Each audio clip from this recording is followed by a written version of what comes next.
Good evening, I'm Ian Hannamansing. Tonight, a Quebec community mourns two young girls as the manhunt continues for their father. We have to consider the fact that, yes, it could be armed. The intense search for a suspect and the plea from police for the public to stay away. Florida shatters the record for new COVID-19 cases as the happiest place on earth reopens. NHL players prepare for training camp as Canadian cities prepare to host them. The potential risks and rewards. And she says she was raped by fashion designer Peter Nygaard, and her full story was suppressed for decades. I woke up and I saw it was Nygaard. Now she's breaking her silence to the Fifth Estate. This is The National. In Quebec tonight, the manhunt continues for a father accused of abducting his two young daughters whose bodies were found yesterday. Heartbreak now layered on top of concern over where Martin Carpentier is now. Police and soldiers are searching a wooded area near where his crashed vehicle was found on Wednesday night. It is just southwest of Quebec City near the community of Saint-Apollinaire. Meanwhile, as Verity Stevenson tells us, those who knew the girls are grieving. This is how people in Lévis are celebrating the lives of 6-year-old Romy and 11-year-old Nora Carpentier. Families stop by, children leave notes. Some of them knew the sisters. I wrote that I love them, she says. One woman is a friend of the girl's mother, who she says is still struggling to come to terms with what happened. The girls' bodies were found yesterday, 3 days after police say they were abducted by their father, Martin Carpentier. They were last seen Wednesday night at a convenience store shortly before his car was found crashed and abandoned not far away. On Thursday afternoon, police issued an Amber Alert. They've been searching for him ever since. We do not know exactly what kind of health condition he is. It could be armed. Police are focusing their search to this section of the woods near Saint-Apollinaire. A resident near here reported seeing Carpentier yesterday. Police say they found objects they believe could help them find him, but they're restricting access to the area because of what happened yesterday. What happened yesterday night is that some people wanted to help. So they just heard a noise in the woods. And in fact, it was just a branch that just broke up. That's it. But people just ran into the woods. We're talking about maybe 100 people. Police are searching on foot, ATVs, and with a helicopter. The forest is dense, the weather hot and wet. A different fluctuation in the weather. So we can say that if it's hard for us, it's hard for him too. Carpentier is a scout leader. Nora was a Cub Scout, and Romy on her way to becoming a Beaver Scout. Autopsies will be performed on their bodies soon. Those information are really important because it's going to tell us the exact cause of the death for both girls. Back at the growing memorial, grief as the community and those who knew the girls try to find a way forward. Verity Stevenson, CBC News, Saint-Apollinaire. There were more than 240 new cases of COVID-19 reported across Canada today. And within that national number are several regional hotspots. Heading into the weekend, Ontario, which remains the largest source of Canada's new cases, has actually seen the pace of known infections slow, but Quebec is seeing an uptick in cases, some linked to bars in the Montreal area. And there's also a bump in BC after reports of a cluster in Kelowna. Briar Stewart shows us how those provinces are racing to trace and contain cases before those clusters become outbreaks or worse.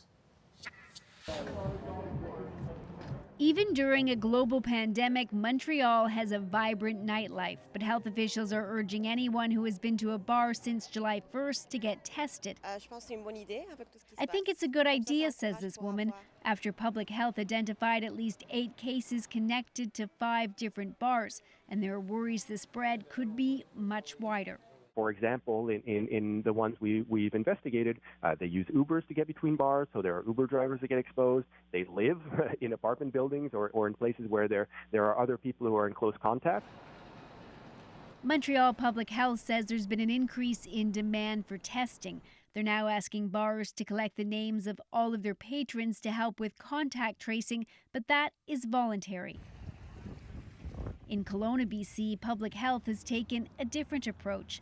After 8 tested positive in the area, they've asked people to monitor for symptoms and named a resort and a lodge which cases have been connected to. We released the names of these 2 specific locations because they were gatherings where there were a large number of people there, and we're likely unable to track all of the people that were at these gatherings. The owner of the lodge says he did host a group of golfers from Alberta, but isn't sure who tested positive. The lodge is now being thoroughly cleaned. It's a tough one when you single out 2 places. What about all the restaurants and the bars and everything the people might have went to?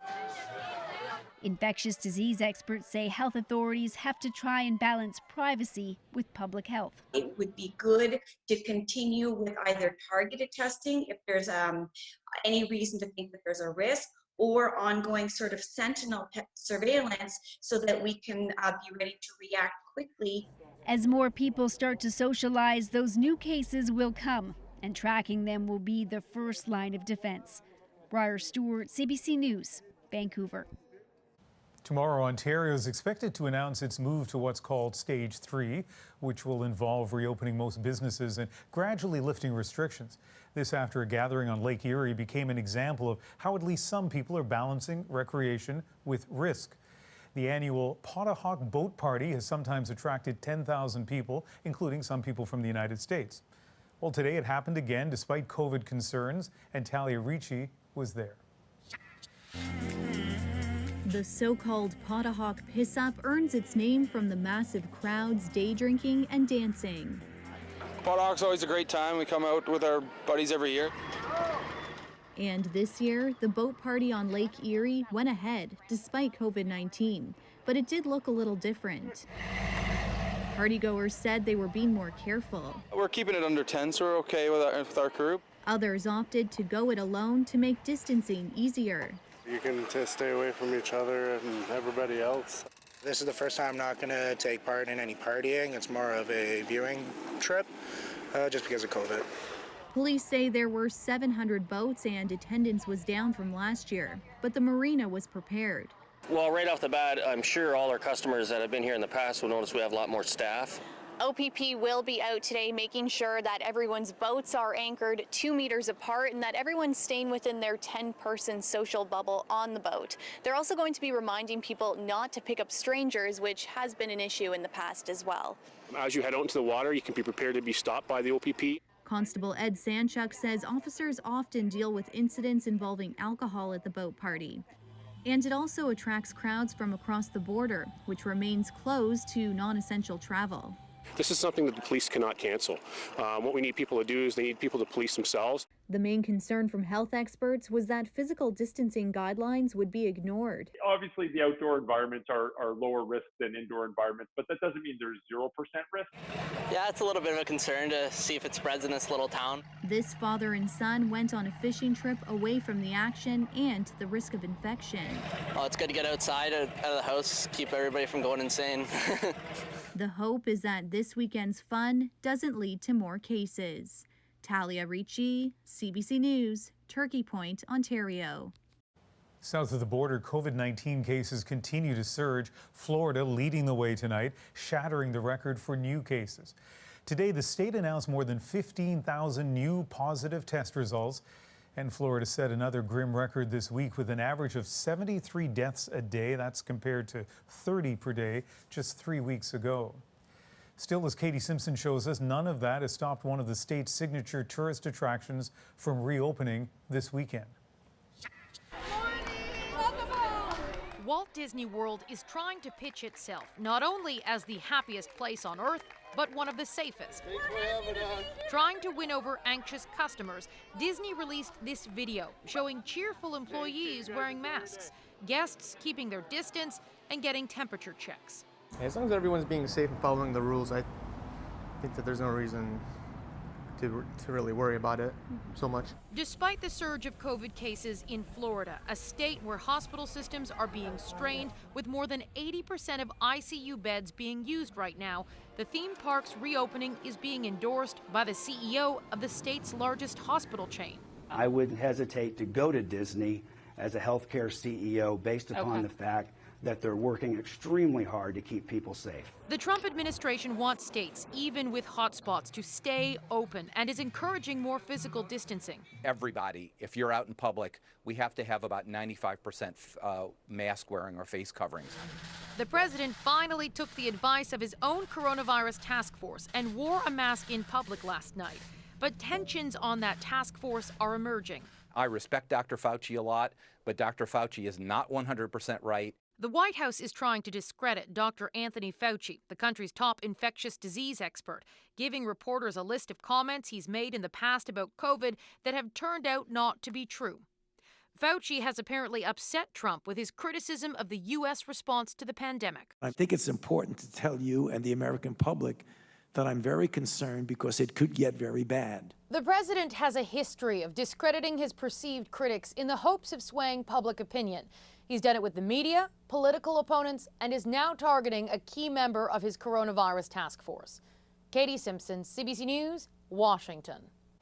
The Toronto Raptors held a group practice in Orlando this weekend, the first big workout for the defending NBA champs in 4 months. Practice had been limited to one player per hoop until COVID-19 testing was completed.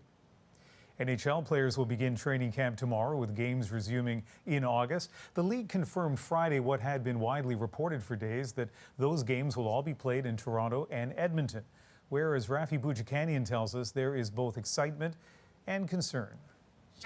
Here on goal, they score! The front of the net, and he scores! Two teams, two better seasons than they've had in a while, until the pandemic put that on pause in mid-March. Now their home cities officially the two homes of hockey. We like to see hockey. We've got the facility, that's for sure. But despite that excitement, there is uncertainty among residents, officials, even players. If any of our players were to opt out for any reason whatsoever, we'd be fully understanding. A handful of NHL players on different teams have already done that, citing health and safety. But for players who are taking part, the league has outlined its COVID-19 bubble plans. Players and their entourage will get COVID tests every day, no visits to each other's hotel rooms. Here in Edmonton, they will stay in hotels close to Rogers Place. Thank you for calling Bruce Chris Edmonton. Restaurants like this one are hoping they'll be part of the bubble for some much-needed business. We believe we're fully prepared, not only with staff, but we have a lot of space in this restaurant. Up to $60 million of economic activity. The Alberta government hopes to see a boost, but this sports economist expects modest revenues. It's an economic boost in that it's better than not hosting at all, but it's not going to be something that makes everybody forget the pandemic. Money aside, some are concerned that players crossing the border will only be in isolation for a week. The high rates of testing should add a layer of protection to that. If I was starting from scratch, I think I might have tried to work in the 14-day quarantine. While players won't compete in the building behind me until August, they will start training camp tomorrow. That's also their deadline to announce whether they're opting out. Rafi Boudjikanian, CBC News, Edmonton.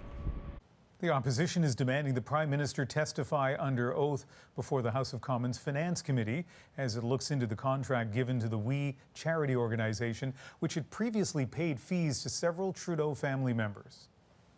Simply put, it is time for the Prime Minister to come clean, to answer questions, to stop the evasions.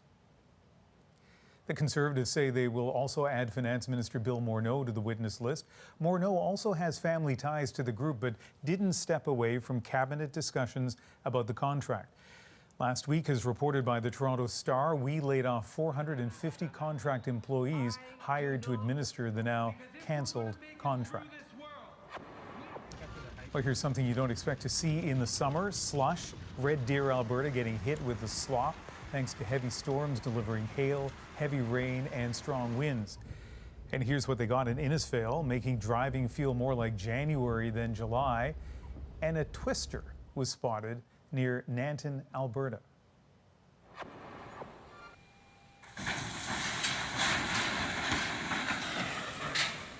And the investigation is underway into why two cargo vessels collided yesterday during what should have been a routine maneuver in Ontario's Welland Canal.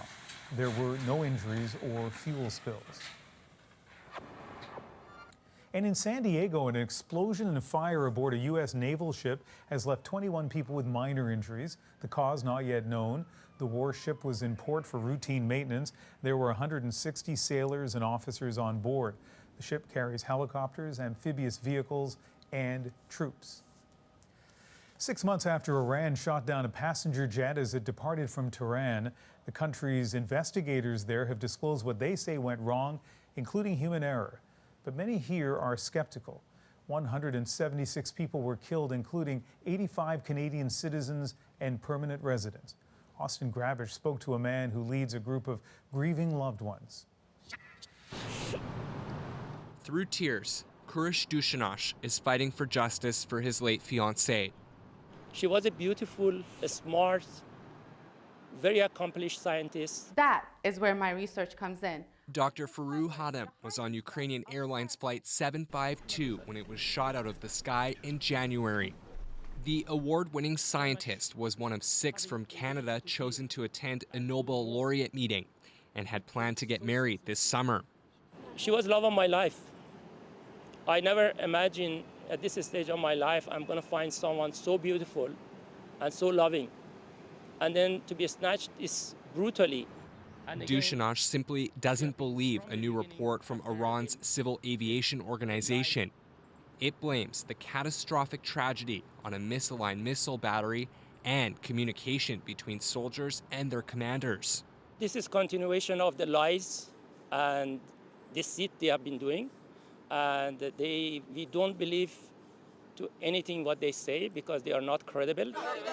Former Foreign Affairs Minister Lloyd Axworthy says the report must be challenged. But he says that won't be easy because Canada cut ties with Iran in 2012, something he says needs to change. When we're not there, we're simply relying upon other governments to do the lifting for us. And I think that's why it's important to get involved. Dushanash grew up in Iran and doesn't trust the government. He says it has harassed relatives of victims who died on board in recent months. We have people even in Canada. They have receiving threatening phone calls. Iran now says it will transfer the plane's black boxes to France. Investigators from Canada as well as other countries are going to be there next week to see if any data can be retrieved and to see if it says anything new. Austin Grabish, CBC News, Winnipeg. In Russia tonight, huge crowds of protesters remained on the streets of one city, continuing a 3-day protest over the arrest of a local governor. Opponents of the Putin government say that arrest is part of a larger crackdown on dissent. Chris Brown shows us why. Russia's far eastern city of Khabarovsk has rarely witnessed protests like this weekend, especially Saturday, where tens of thousands shouted slogans such as "Putin resign." What's going on in Russia is completely outrageous. We've become a totalitarian society, said one man. The anger is over the arrest of regional governor Sergei Fergal, who beat the Kremlin's candidate in the last election. The alleged crimes are serious, murder and attempted murders 15 years ago. But his supporters believe his real transgression now is that he challenged President Vladimir Putin's authority. And critics see a pattern. Days before, former journalist Ivan Safronov was charged with treason for sharing state secrets. His lawyer told CBC News outside Lefordova prison the allegations are bogus. I think it's a warning for all journalists in Russia to be accused in espionage or state treason. When many of Safronov's colleagues picketed outside the headquarters of the secret police to protest, they too were promptly arrested.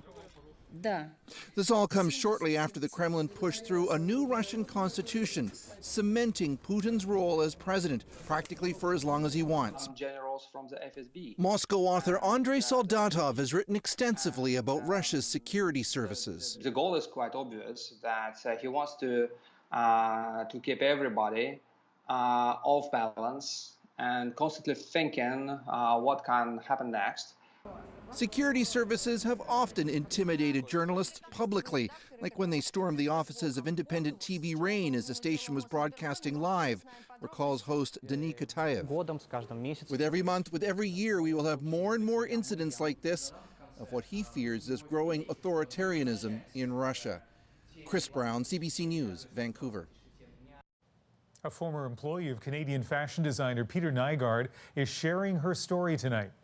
I was about to say something and he put his hand over my mouth. She says he raped her 40 years ago. We'll look at why a Canadian newspaper kept her story out of its pages. Ahead tonight, a Fifth Estate investigation. Plus, searching for the source of COVID-19. We know it's very, very similar to the virus in the bat, but did it go through an intermediate species? The World Health Organization is on the ground in China. And later, a future star scientist. The new ad campaign featuring a younger version of a familiar face. We're back after this.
I am a proud Mohawk woman who also wants more. Mohawks are tough. We're warriors. I can be tough too. Where does she think she is, Sex in the City? Mohawk Girls, Tuesdays at 9 on CBC and CBC Gem. For the latest coronavirus pandemic updates, breaking news, and top stories, download the CBC News app now. More than 4 months after declaring COVID-19 a pandemic, the World Health Organization warns the global pace of infections is accelerating. The WHO says it recorded more than 230,000 cases over the past 24 hours, the largest daily increase so far. Driving the numbers, growing epidemics in the U.S., Brazil, South Africa, and India.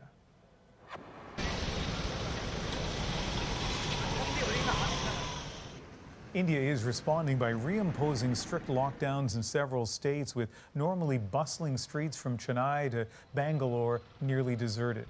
The country did this early in the pandemic but relaxed restrictions weeks ago despite a steady increase in cases. Understanding how COVID-19 spread in the first place is critical, and the World Health Organization is now investigating those origins in China. As Vicadopia explains, before patient zero came the animal that started it all. People in the epicenter of the worst modern pandemic are still finding their footing 3 months after emerging from a strict lockdown. Markets are back open, but officially there's a ban on selling wild meat, like at the wet market where the first cases of COVID-19 emerged.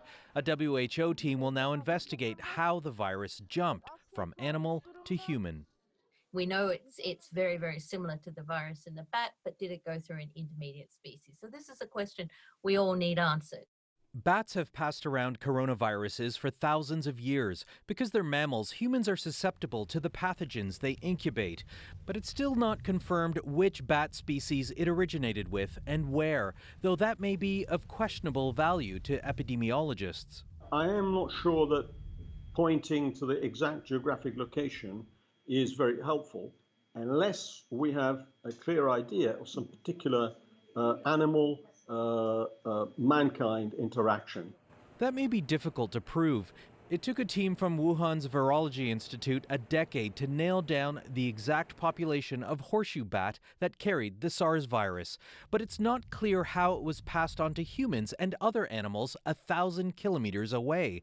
Still, knowing where it started could prevent future outbreaks. If it's in a bat species that's distributed across China or Asia, that's a different story than if it's a really localized species. So maybe there would be efforts such as restricting access to where high-risk bats are. Maybe it's thinking about animals that might be in contact with those bats if bats are the source. As human activity encroaches more on animal habitat, the continued emergence of new viruses is inevitable. Vicadopia, CBC News, Toronto. There are now just over 8,800 COVID-19 related deaths in Canada. And over the past few months, we've been sharing some of the stories behind those numbers. It's a project we're calling Lives Remembered. Tonight, Catherine Brown remembers her friend and colleague, Eugene Deas. My name is Catherine Brown. I lost my friend, Professor Eugene Deas, to COVID-19 on April 27th, 2020. Gene was 88 years old.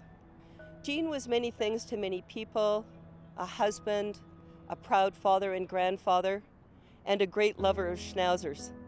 For me, he was a trusted colleague, a mentor, and a friend. Gene was a graduate of Harvard Law and of Berkeley, where he played varsity ball against basketball greats like Bill Russell. He went on to teach at Johns Hopkins University until he was lured by the University of Calgary to the Great White North to establish the first faculty of law. His office was beside mine for more than 20 years. It was an astonishing maze of books and manuscripts and newspapers. He was a relentless researcher and innovative on all research fronts. More than 20 years my senior, he was the one to introduce me to Google. Professor Deas had a devoted band of student followers. Known by affectionate nicknames like Mean Gene and Dr. Death, he was in fact neither. Some of his most successful students would comment later that he was the best professor they ever had, ever. He had taught them the most important thing of all at law school. He had taught them how to think. Professor Deas was equally devoted to his students. I can still picture him at faculty functions, smart gray jacket, beer in hand, in conversation with them. As a fellow academic, I think Gene would like to be remembered for his love of books. He had more books than anyone could imagine. His love of debate. He was merciless with his students and his colleagues. And of course, his love for the great philosopher Immanuel Kant. If Professor Deas was to teach us one more lesson before he passed, I think that lesson would be, if you're through with learning, you're through. Thanks to Catherine Brown for sharing Eugene's story with us. One of the lives lost to COVID-19. We've gathered some of their stories online, and you can find them at cbc.ca/remembered. And a note on a story we brought you last Sunday about the death of Canadian Broadway star Nick Cordero. That story contained images of shows in which Cordero did not appear. We regret the error. Cordero performed in Waitress, A Bronx Tale, and Bullets Over Broadway, for which he was nominated for a Tony Award. He died from complications related to COVID-19. Up next, a Fifth Estate investigation into Peter Nygard. I don't get anything out of telling my story except maybe a bit more peace inside. A former employee says the designer raped her 40 years ago, her story only being fully reported now, but it's not the first time she's gone public.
A woman who once worked for Peter Nygard is accusing the Canadian fashion designer of raping her. She says it happened 40 years ago, but her story is only being fully told now because at the time, Winnipeg's business elite pushed to keep it quiet. So tonight, she's speaking out again to have her story heard, this time to the Fifth Estate's Bob McEwen. 10 women have launched a class action lawsuit against Canadian clothing manufacturer Peter Nygaard. Under investigation for rape. A number of women claim they were victims of what they call a sex trafficking ring. Dozens of women from Canada, the U.S., and the Bahamas have now come forward to accuse Peter Nygaard of sexual assault, including rape. Most of the allegations are from recent years, but the Fifth Estate has also uncovered cases that are decades old, including what you're about to hear from this woman, who says that Nygaard raped her in 1980, and that when she tried to go public with her story years ago, powerful Winnipeggers made sure all the details were kept secret. That is, until now. Peter Nygaard began his fashion empire in Winnipeg, and by the 1990s, he was one of the city's most prominent business leaders. Reporter Catherine Mitchell covered Nygaard for the Winnipeg Free Press. Definitely people knew who Peter Nygaard was and what Nygaard International meant to the city. But a darker side of Peter Nygaard was about to emerge. In 1996, Mitchell and another journalist learned about a story with the potential to shake up Winnipeg and Nygaard. Mitchell reported that 3 of Nygaard's female former employees had launched sexual harassment complaints against him with the Manitoba Human Rights Commission. The allegations were that he would make sexual comments constantly, sort of in the joking manner. He would touch them inappropriately, like touching their bodies, so they had those complaints. The article was published on a weekend. By Monday, Mitchell's voicemail at the Free Press was full. A number of them were saying you should call this person, call this person. One of the names she got was a former Nygaard employee living in Denmark, Jonna Larsen. I managed to reach her and interview her over the phone. I mean, she certainly didn't seek the public spotlight on this, but in her case, I think what was compelling spoke to her credibility and integrity to a degree, is that she documented this. She made notes. But the Winnipeg Free Press never published Jonna Larsen's story about Peter Nygaard. I guess the one regret that I had was that, yeah, definitely Jonna's story deserved to be told. This past winter, we went to Denmark to track her down and to hear her story for ourselves. Today, Jonna Larsen is 72, but in the early 1980s, she was a single mother from Denmark with a flair for fashion, hoping to start a new life in Canada. I have never been afraid of trying new things. And my job in Copenhagen was finished, so I left and I fell in love with Canada right away. I was very good at being a seamstress and designing things. Eventually, she landed a job in Winnipeg, working for Nygaard. She was very competent, she's articulate, attractive. She was very friendly, she was very welcoming, and I think she was doing a very good job. In fact, before long, Peter Nygaard took her on a business trip to Asia. Decades later, Jonna Larsen admits the whirlwind itinerary to Hong Kong and Taipei is now a blur, but she still remembers being shown to her room by the hotel manager. I was just a country girl still at that time. I'd never seen anything like it. One room connected to another room. The door was open. I said, well, I like you to lock the door, and I want to make sure it's locked. Reassured, she says she fell into bed, exhausted by the overseas flight. But then, in the middle of the night, there was somebody in my bed. And I woke up and I saw it was Nygaard, and I was about to say something, and he put his hand over my mouth. He said, "Oh, just don't worry, you're a nice girl, and I'm not going to hurt you." And yeah, but he raped me. Yeah.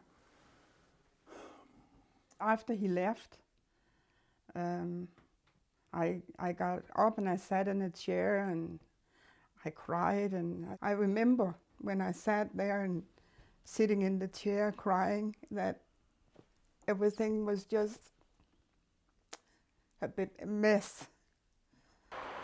Back in Canada, she says the atmosphere at work was changing, that Peter Nygard began to harass her.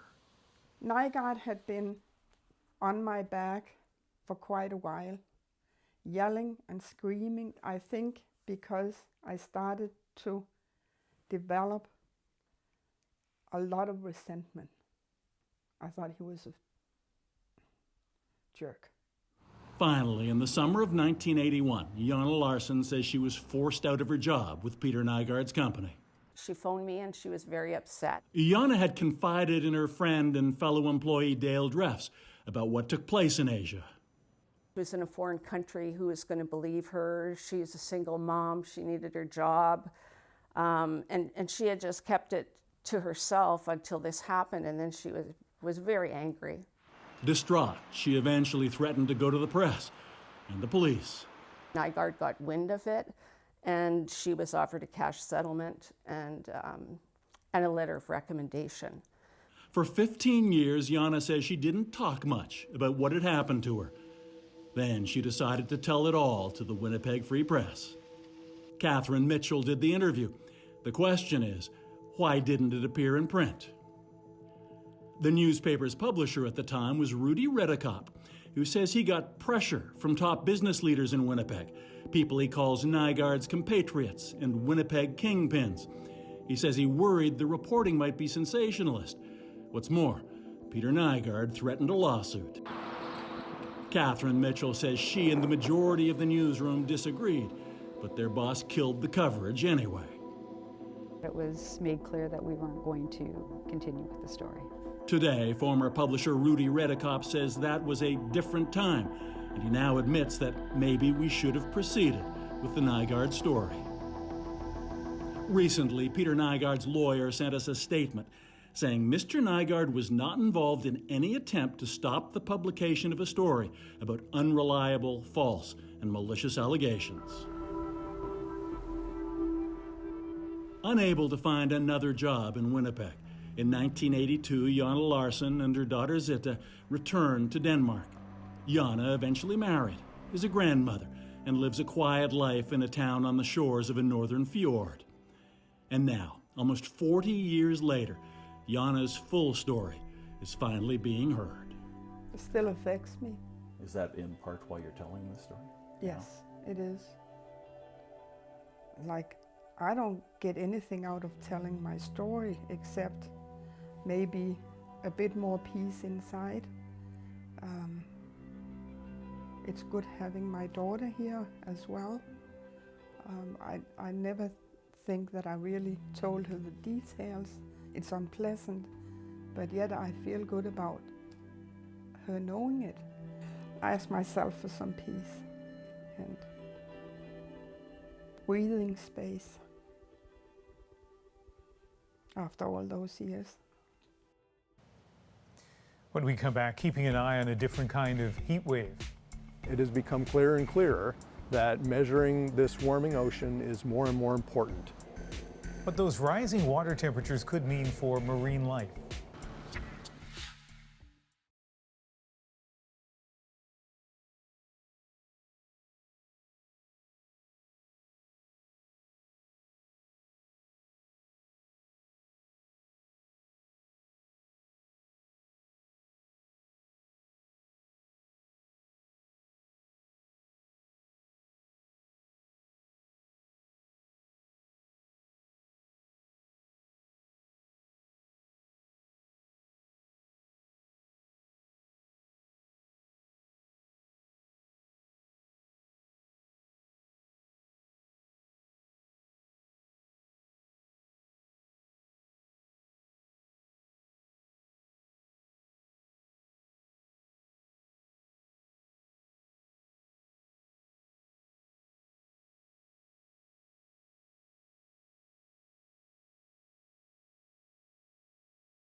While many of you in Ontario and Quebec have been coping with sweltering weather, out here on the West Coast, scientists are watching for a different kind of heat wave, what some are calling the marine blob, that could have a catastrophic effect on marine life.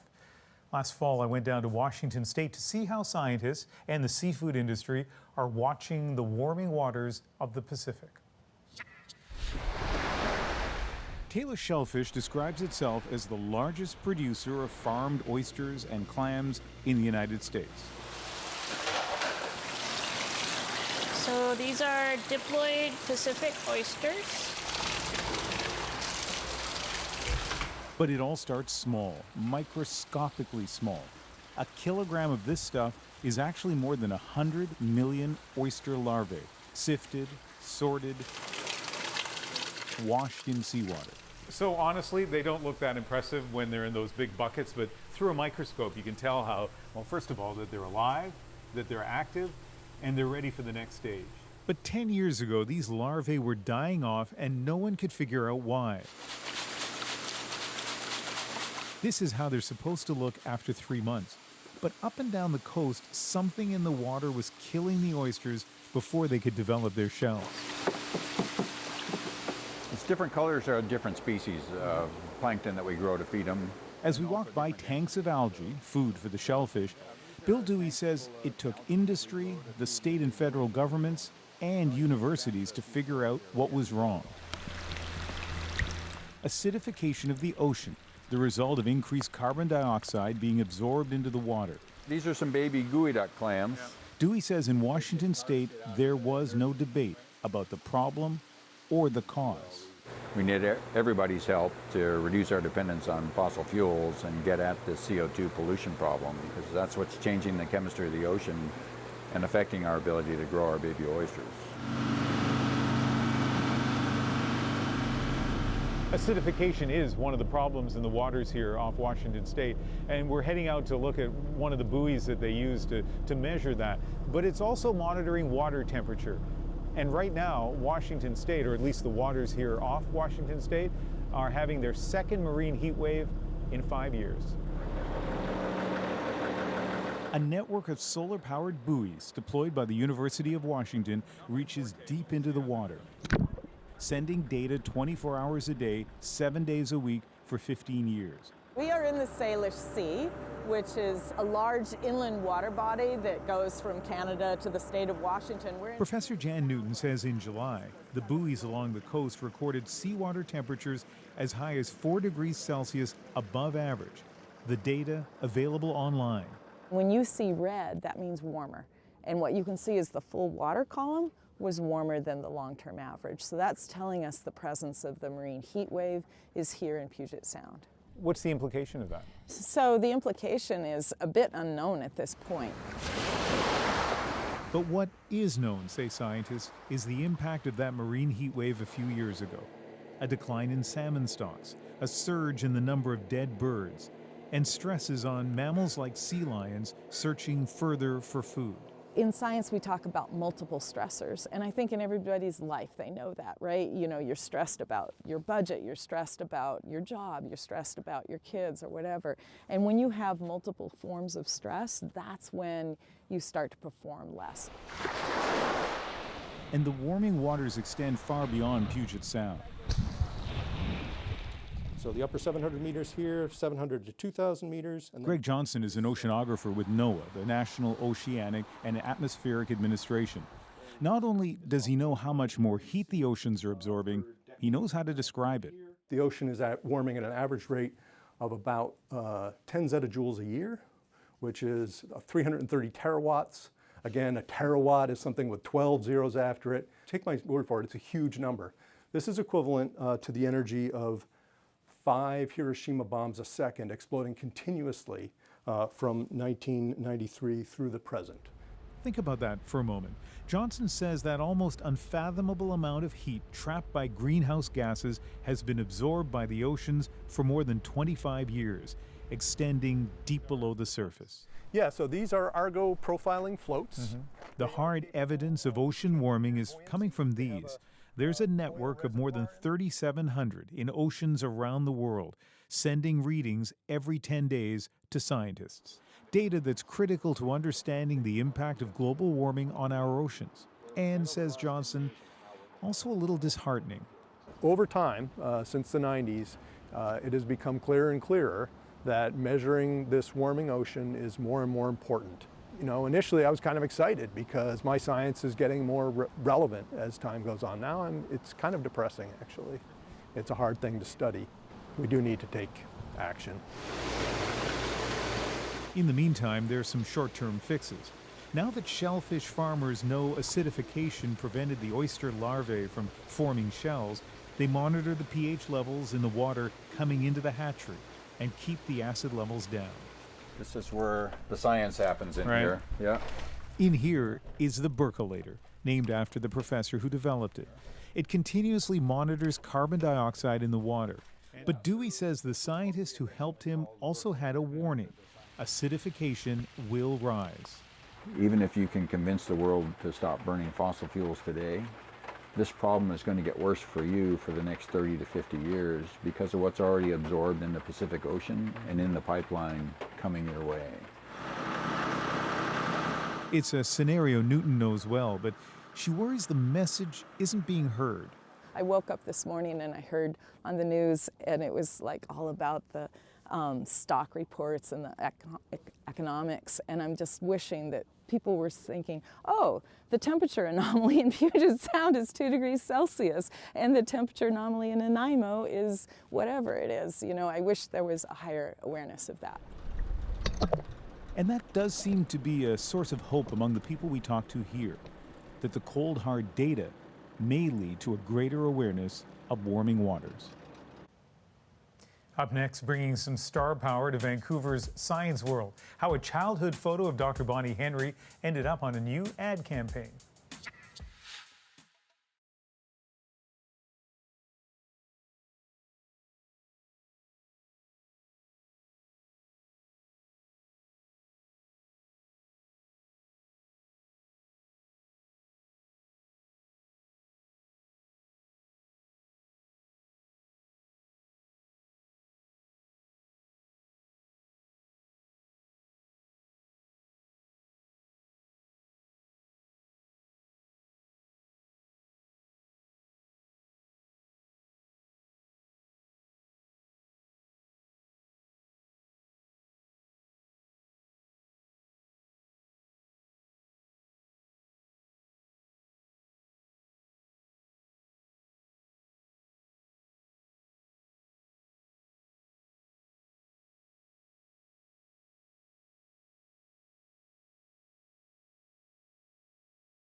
Not only is Provincial Health Officer Dr. Bonnie Henry credited with steering British Columbia through the worst of the COVID-19 pandemic, she has become something of a celebrity.